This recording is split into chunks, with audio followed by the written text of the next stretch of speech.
It's a great pleasure for me to introduce Michael. He was the Dean of the Faculty of Law before being elected to the Senate of the Australian Parliament in 1978, where he served until 1993.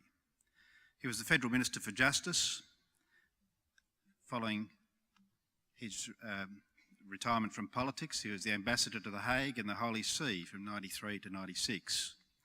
He's currently an honorary professor at UTAS, where he lectures in international humanitarian law. He's an officer of the Order of Australia and was ordained as a priest in the Roman Catholic Church in May 2000. His presentation today will build on the presentation he presented to us at the last year's state conference, and it's a great pleasure for me to introduce and welcome the Reverend Professor Michael Tate.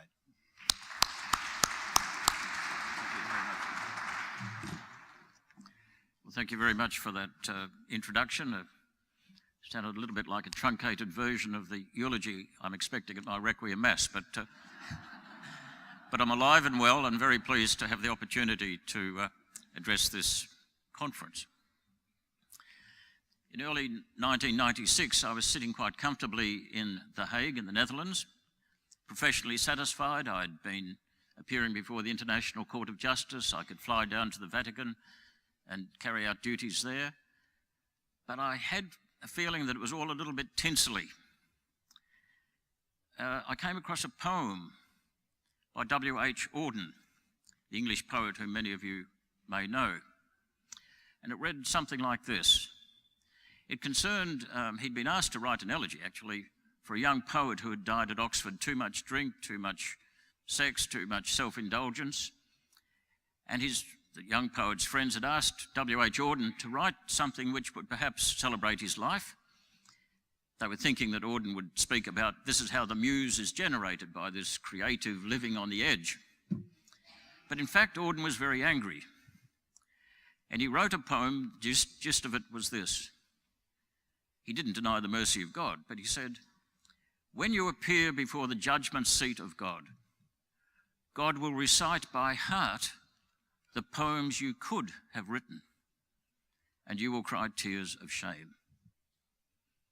Well, that hit me like a bomb blast. I was earthquaked out of my complacency and procrastination. I asked myself, what is the poem I have to write and have not been writing with my life for lack of courage? And the answer for me was the priesthood. So I wrote to Alexander Downer and resigned from the ambassador's post and started studying for the priesthood. Well, as a principal running a school or college, do you have the sense that this is the poem which you have to write? This is what makes sense of your existence. With all your talents and opportunities, is this the poem that you have to write? Of course, it can coexist with another poem, perhaps to do with your personal relationships or whatever, but is this the poem you are meant to write? To be wholehearted in your task, to be at the heart of your educational institution, you have to have that sense, the conviction that with all your talents and opportunities, this is what makes sense of your existence. This is the poem you are meant to write. And doing so will ensure that you will not be crying tears of shame on your deathbed for lack of courage. If it's not the poem you know in your heart you should write, get out. Write another poem which has been nagging at you for years and for which perhaps you've been surreptitiously indulging in imaginative fantasies, as I had. Stop procrastinating and get out and do something else. But presuming that being a principal is the poem you are meant to write, go at it wholeheartedly. And there are a few questions derived from that. As a principal running a school or college, do you give members of your staff the opportunity to tell you what is the poem which they, as a teacher, need to write? Of course, there can be difficulties here. I mean, I don't know how you deal with The Dead Poets Society teacher. What a fantastic, wonderful film that was by the late Robin Williams. But great things can happen if at least your teachers feel that they have the opportunity to tell you what is the poem that they need to write in order to fulfill their sense of what it means to be not only a teacher, but for them, what is the reason for their existence virtually. Of course, you may have to tell them that their poem doesn't quite fit into the anthology that you're compiling for the school. You are the editor of the anthology of poems amongst your staff members. But nevertheless, it would be a gross injustice, of course, to suppress their opportunity to at least tell you what they would like to do by way of fulfilling their poem. Most importantly, though, of course, are you sending out students who are primed or educated in a way which gives them the inner freedom to write the poem of their life, the poem for which they were loved into existence in the 20th and now the 21st century? Why were they loved into existence now? Not the 16th century, not the 24th century, but now. Why were they loved into existence? Are you giving them the opportunity to discover the poem that they have to write to answer that question? Not to fulfill the expectations of teachers, parents, good friends. Those expectations, you know, can sometimes suffocate and constrain them. But are they educated by you to allow that hunch that can sometimes arise, even at quite a young age? This is what I have to do. I have to pursue this path with integrity and courage.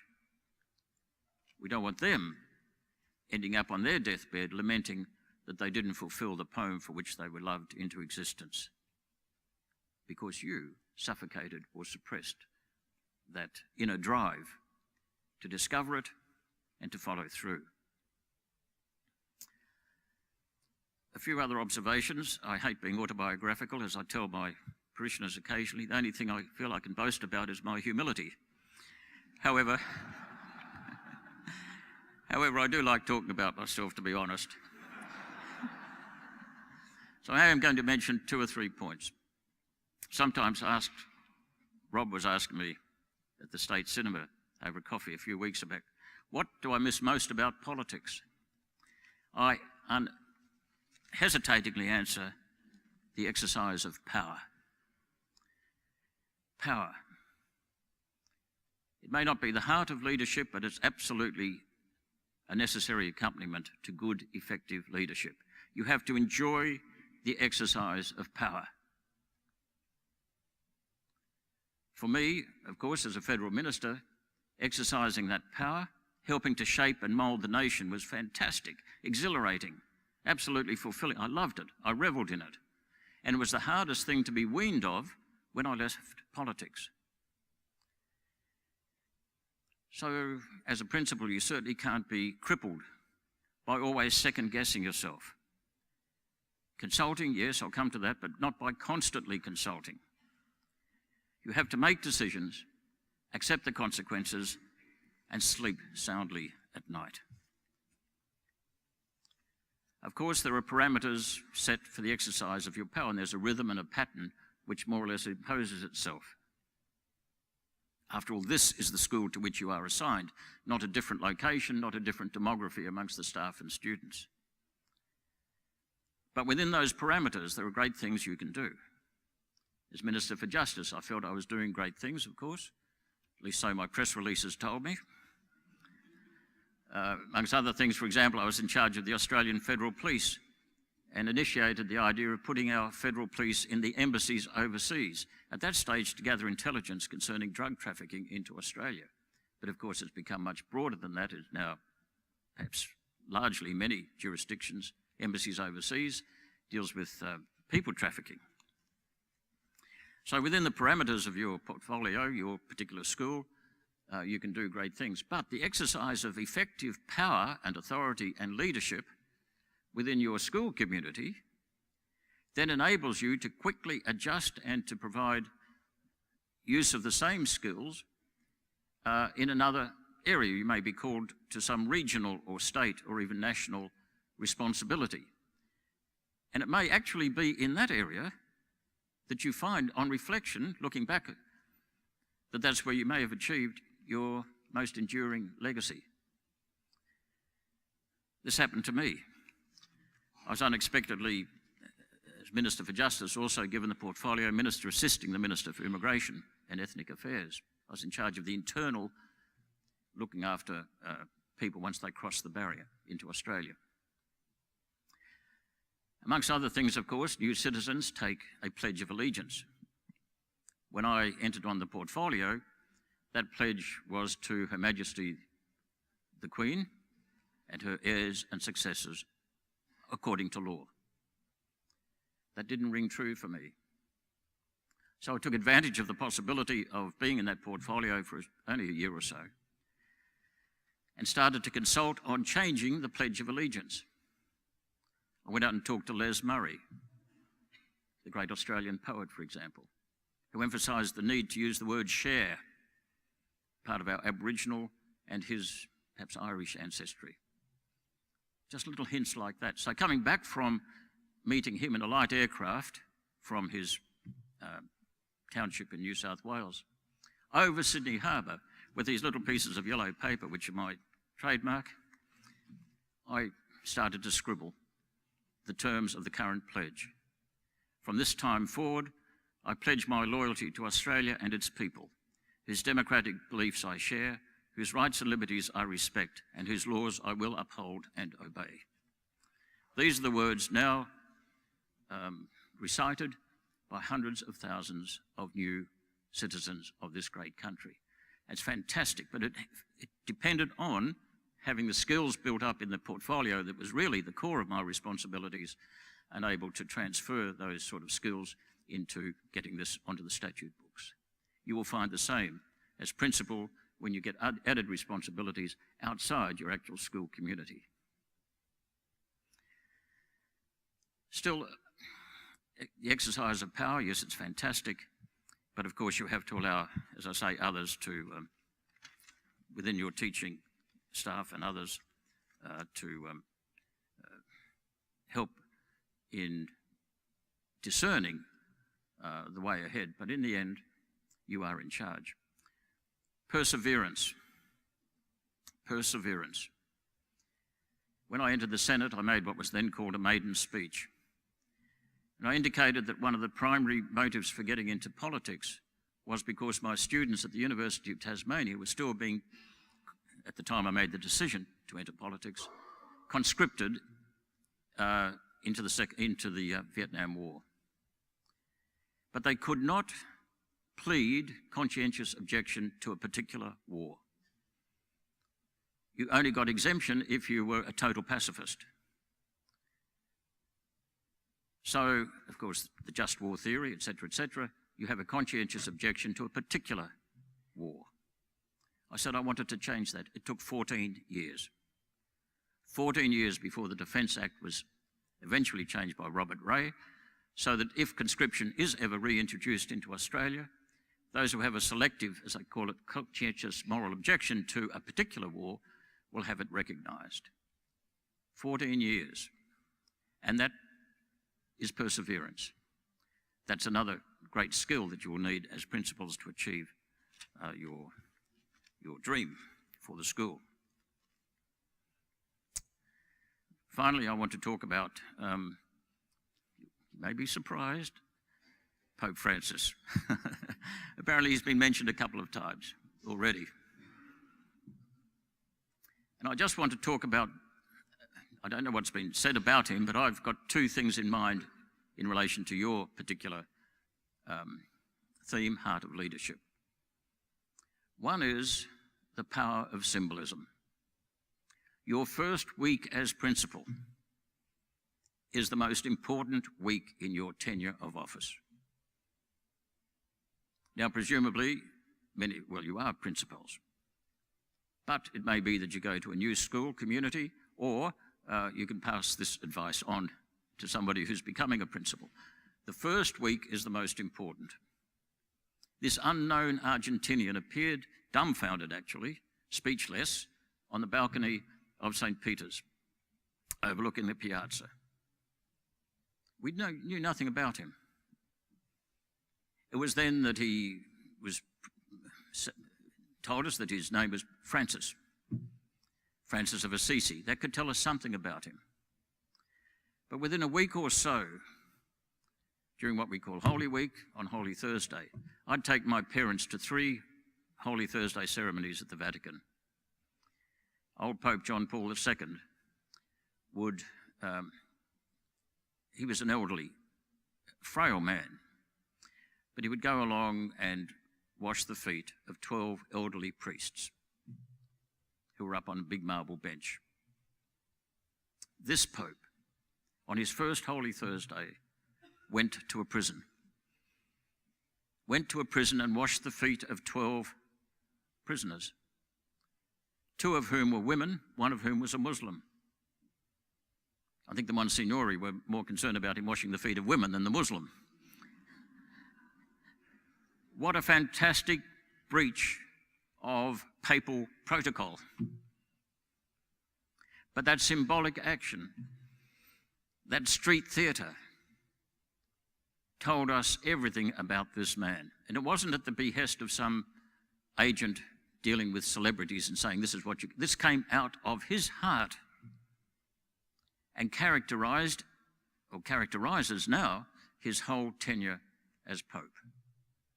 Your first week, find some symbolic action, find some street theatre which tells people who you are deep down and which expresses your hopes for the school community.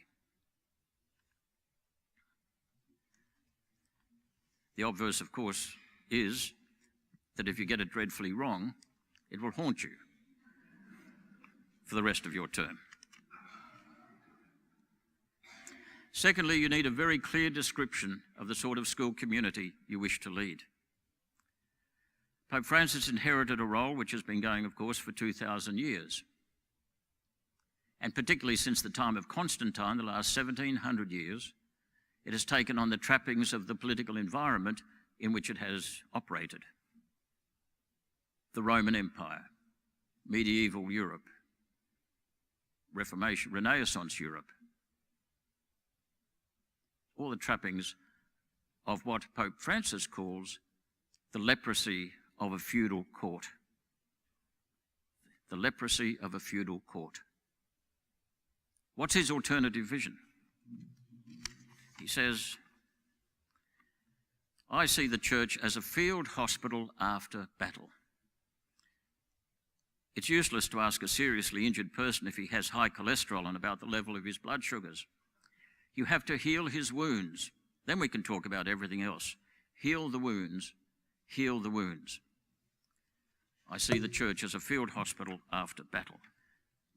If your school community, teachers, parents, have a clear idea of how you see the school, then you'll be well on the way to bringing them on board. Or, of course, if they can't, if there are teachers who won't go along with your vision, whether it be as dramatic as changing from a feudal court to a field hospital, but if they can't get on, get rid of them. After speaking to HR. Yeah. And of course, parents will make their decision where they're able to, but make the vision clear. Make the vision clear. To return to W.H. Auden, as I say, I hope that you have sensed that being a teacher, being a principal, is the poem you have to write with your life. If so, don't tire after the first couple of stanzas. Persevere to the final verse, always improving, of course, the cadence and the rhythm. Don't end up on your deathbed hearing the creative muse reciting by heart the poem you could have written, with you crying tears of shame. Thank you.